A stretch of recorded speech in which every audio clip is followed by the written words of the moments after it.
আসসালামু আলাইকুম। আমার বাসায় এইভাবে গরুর গোশত রান্না করলে আঙুল চেটে পুটে খায় সবাই। এতটাই সবার কাছে পছন্দ। ভাত, রুটি, নান বা সাদা পোলাওয়ের সাথে যার সাথেই সার্ভ করুন না কেন এইভাবে রান্না করে সবার খুবই পছন্দ হয়। আর লুকটা কিন্তু আপনারা দেখতেই পাচ্ছেন, মাশাআল্লাহ কত সুন্দর লুক এসেছে। চলুন রেসিপিটা দেখে নিই এবার। আমি সাদা তেল দিয়েছি প্যানে, এখানে গরম মশলা ফোড়ন দিয়ে দিলাম, যেখানে রয়েছে আপনার সাদা এলাচ, কালো এলাচ, দারুচিনি, লবঙ্গ ছিল কয়েকটা, গোলমরিচ এবং লবঙ্গ, আর তার সাথে দিয়েছিলাম শুকনো মরিচ মাঝখান থেকে ফেরে 2টার মতো হবে। আমি এখানে গরুর গোশত দিয়েছি, তার উপর দিয়ে দিলাম গোলমরিচের গুঁড়া। এই গোলমরিচের গুঁড়া দিয়ে তেলের মধ্যে গরুর গোশত ভেজে নিলে খুব সুন্দর টেস্ট আসে। আর গোলমরিচের ঝালটা একদম গরুর গোশের ভিতরে প্রবেশ করে, আর গরুর গোশ খেতে খুব ঝাল ঝাল লাগে, খুব ভাল লাগে খেতে। তো আমি একটু নাড়াচাড়া করে নিচ্ছি কিছুটা সময়। যখন দেখবেন যে গোশের কালারটা হালকা চেঞ্জ হয়ে আসছে, তখন আমি এখানে মশলাগুলো ব্যবহার করব। রেগুলার যে মশলা সেগুলো দিয়েই আমি রান্না করছি, স্পেশাল কোনো মশলা নয়।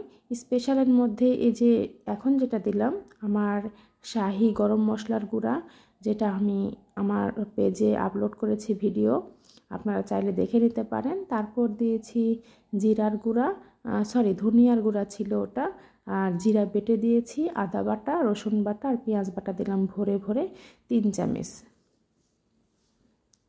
আপনারা দেখতেই পাচ্ছেন আমি কিন্তু শুরুতেই লবণ ব্যবহার করিনি। লবণ ব্যবহার করলে কি হবে, গোশত থেকে পানি ছেড়ে দেবে, আর তখন গোশতটা ভালো করে কষানো হবে না। আমি চাচ্ছিলাম সেটা না হোক, যেন আমি একটু বেশি সময় নিয়ে মশলার সাথে মিশাইতে পারি, একটু ভাজা ভাজা করে নিতে পারি। আর লাস্টের দিকে দেখুন আমি লবণ অ্যাড করে দিলাম, হলুদের গুঁড়া আর লাল মরিচের গুঁড়াও দিয়েছি সামান্য একটু, দিয়ে আবার আমি ভাজা ভাজা করে নিচ্ছি।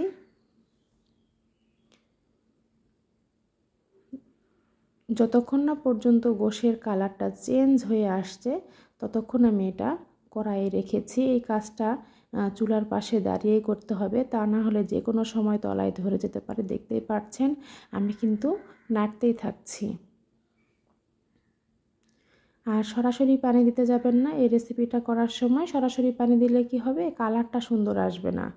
আমি প্রায় 30 মিনিটের মতো হবে একদমই লো আঁচে এরকম করে মশলার সাথে গোশগুলো ভেজে নিচ্ছিলাম।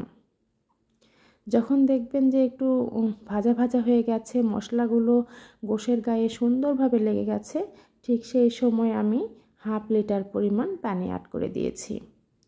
উপর থেকে দিয়েছি কিছুটা কাঁচামরিচ, আর ঢাকা দিয়ে একেবারে লো আঁচে রান্না করে নিয়েছি। আমি 2-1 বার নাড়াচাড়া করে দিয়েছিলাম। তারপর আপনাদের দেখাচ্ছি, দেখুন যে কেমন হয়েছে গরুর গোশত ভুনাটা। ভালো লাগলে অবশ্যই আপনারা এটা ট্রাই করবেন বাসায়। এই রেসিপিতে খেতে কিন্তু মাশাআল্লাহ খুবই মজা হয়। আর দেখতেই পাচ্ছেন লুক, যখন উপর থেকে তেল চলে আসছে আমি নামিয়ে ফেলেছি। আসসালামু আলাইকুম।